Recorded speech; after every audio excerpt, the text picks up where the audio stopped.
হঠাৎ রাজকুমারের হাত ফসকে আংটিটা একটা গর্তে গিয়ে পড়ে গেল। সেই গর্তে বাস করত এক জোড়া বিষধর সাপ। রাজকুমার আংটিটি নিতে যখনই গর্তে হাত দেয় তখনই একটা সাপ তাকে কামড়ে দেয়, আর বিষের প্রভাবে রাজকুমার জ্ঞানশূন্য হয়ে সেখানেই পড়ে যায়। এরপর লীলাবতী আর অলোকচন্দ্রের বিয়ে হলো। বিয়ের পরদিন লীলাবতী অলোকচন্দ্রকে নিয়ে ভেলাই করে রওনা দিলেন নাগপুরীতে। নদীতে তাদের অনেক দিন কাটল। মাস গেল, বছর গেল।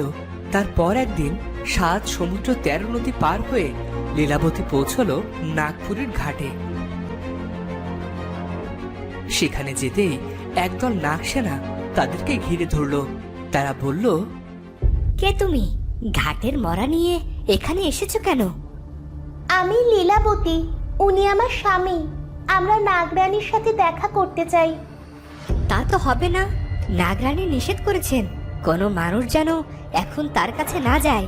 তোমরা সেখানে যেতে পারবে না। তখন লীলাবতীর নাগমণিটি নাগসেনাদের সামনে রাখল, আর নাগমণির আলোয় সঙ্গে সঙ্গে তারা অদৃশ্য হয়ে গেল।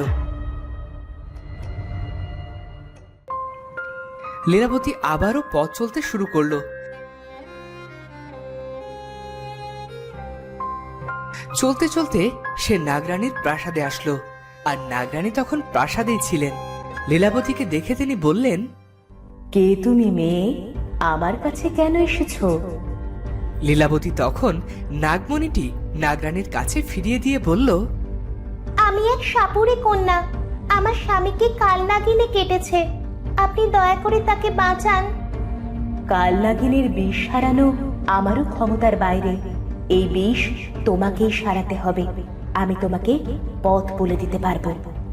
কিভাবে বিষ মুক্ত করব বলেন? আমি তোমাকে একটা বিন দিচ্ছি। এই বিন বাজালে কালনাগিন নিজে এসে বিষ নিয়ে যাবে। তবে মেয়ে, সাবধান, কালনাগিন যদি কোনো ক্রমে না আসে তাহলে যে বিন বাজাবে তার মৃত্যু অনিবার্য। আমাকে সেই বিন দেন, আমি কালনাগিনকে আনবই।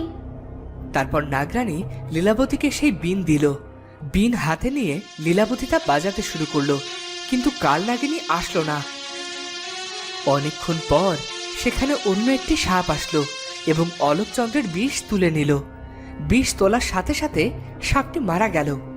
কিছুক্ষণ পর অলোকচন্দ্র চোখ মেলে তাকালেন। তার সামনে সে লীলাবতীকে দেখে খুব অবাক হলেন। তিনি বললেন, আমি তো বনে ছিলাম, বন থেকে এখানে কিভাবে এলাম? আর তুমি এখানে কেন? তোমাকে সাপে কেটেছিল কুমার। সাপে কেটেছে? কই, আমার তো কিছু মনে পড়ছে না। তখন নাগরানী যুবরাজকে বললেন, তোমাকে কাল সাপে কেটেছিল অলোকচন্দ্র। এই মেয়ে তোমাকে বিয়ে করে ভেলায় চেপে এখানে নিয়ে এসেছে। সে তার নিজের জীবন বাজি রেখে আজ তোমার জীবন রক্ষা করেছে। তুমি তাকে নিজের মন থেকে গ্রহণ করো। লীলাবতী, তোমাকে প্রথম দেখার পর থেকেই আমি তোমার প্রেমে পড়ে গিয়েছিলাম। আমি তোমাকে অনেক ভালোবাসি। আজ তোমাকে নিজের করে পেলাম। তুমি আজ নিজের জীবন তুচ্ছ করে আমার জীবন বাঁচালে। এজন্য তোমার কাছে আমি চিরঋণী থাকব। যুবরাজের কথা শুনে লীলাবতী বলল, এভাবে বলতে নেই কুমার, আমিও আপনাকে ভালোবাসি। আপনি তো আমাকে জীবন দান করেছিলেন। এখন চলুন কুমার, আমরা আমাদের রাজ্যে ফিরে যাই। তখন লীলাবতী আর অলোকচন্দ্র নিজেদের রাজ্যের দিকে রওনা দিল। আর তারা যখন ফিরে আসবে তখন নাগরানী বলল, ফিরে যাবে? বেশ ভালো কথা, কিন্তু এখনো অলোকচন্দ্র পুরোপুরি বিপদমুক্ত হয়নি। এই কথা শুনে লীলাবতী আর অলোকচন্দ্র থমকে দাঁড়ালো। নাগরানী বলল, অলোকচন্দ্রকে কাল নাগিন কেটেছিল, কিন্তু তোমার বিনে সে আসেনি। এসেছে কাল নাগ। কাল নাগিনীর বিষ সবটা কাল নাগ নিতে পারেনি। বিষের কিছুটা এখনো অলোকচন্দ্রের শরীরে আছে। এখন উপায় কি নাগরানী? এর জন্য আমাদের এখন আর কি করতে হবে? যে কোনো ভাবে কাল নাগিনীকে এনে অলোকচন্দ্রের বাকি বিষটা নেওয়াতে হবে। আর ততদিন অলোকচন্দ্র কোনো খাবার খেলে তা বিষাক্ত হয়ে যাবে। সাবধান, অন্য কেউ যাতে তা স্পর্শ না করে। যদি অন্য কেউ কোনোভাবে খেয়ে ফেলে তাহলে সাথে সাথে তার মৃত্যু হবে। তবে তোমাকে আমি আমার বিষের খানিকটা দিচ্ছি, ফলে ওই বিষে তোমার কোনো ক্ষতি হবে না।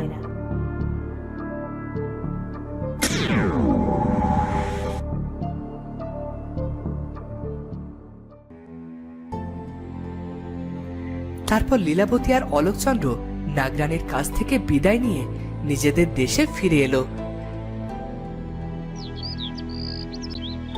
তারপর তাদের বাবা আর মায়ের সাথে দেখা করতে রাজপ্রাসাদে গেল।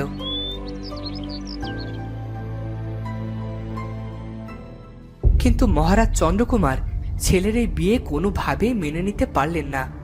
তিনি রেগে গিয়ে বললেন, এক সাপুড়ে মেয়ে তোমার জীবন বাঁচিয়েছে, সেটা দেখে তোমায় তাকে বিয়ে করতে হবে? এমন কি কোনো কথা আছে কুমার? তুমি এক্ষুনি ওকে রেখে এসো, আর যদি প্রয়োজন হয় তাহলে তোমার জীবন বাঁচানোর জন্য তাকে কিছু মোহর দিয়ে দাও। না বাবা, আমি এই অধর্ম করতে পারবো না। সে আমার স্ত্রী, ওর সব দায়িত্ব আমাকে নিতেই হবে বাবা।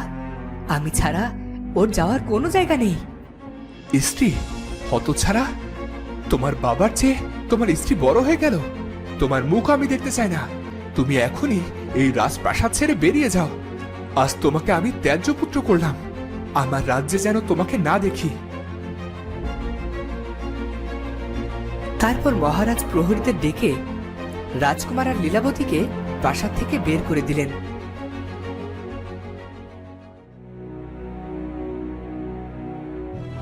আর ঘোষণা করলেন অলোকচন্দ্র আর লীলাবতী এই রাজ্যে আর ঢুকতে দেওয়া যাবে না।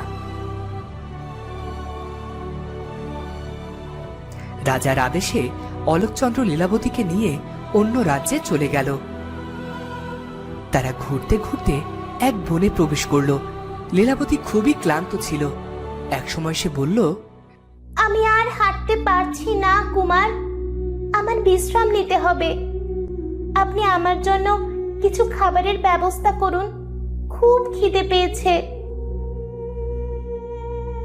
এই বনে কোনো ফলমূল কিংবা পশু পাখি দেখতে পাচ্ছি না কেন লীলাবতী?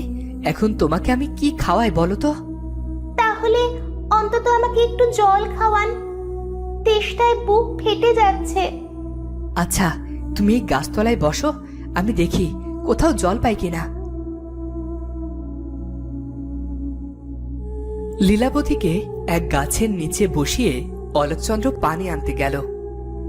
অলোকচন্দ্র যাওয়ার পর ক্লান্ত লীলাবতী সেখানেই জ্ঞান হারিয়ে পড়ে রইল। ওদিকে হাঁটতে হাঁটতে অলোকচন্দ্র এক ঝর্ণার কাছে গেল। সেই ঝর্ণার জল পাহাড়ে দিত এক ডাইনি। রাজকুমার তা জানত না। যেই সে ঝর্ণার জল নিতে যাবে অমনি জলের উপরে ধোঁয়া উঠতে শুরু করলো। রাজকুমার ভাবল, আশ্চর্য, এই পানি থেকে এমন ধোঁয়া উঠছে কেন? এমনটি তো কোথাও দেখিনি। ব্যাপার কি? তো বন্ধুরা, এরপর কি হবে জানতে হলে চোখ রাখো পরবর্তী পর্বে। আর আজকের ভিডিওটি ভালো লাগলে অবশ্যই সাবস্ক্রাইব করে বেল আইকনটি বাজিয়ে দিও। দেখা হচ্ছে পরের ভিডিওতে। ধন্যবাদ।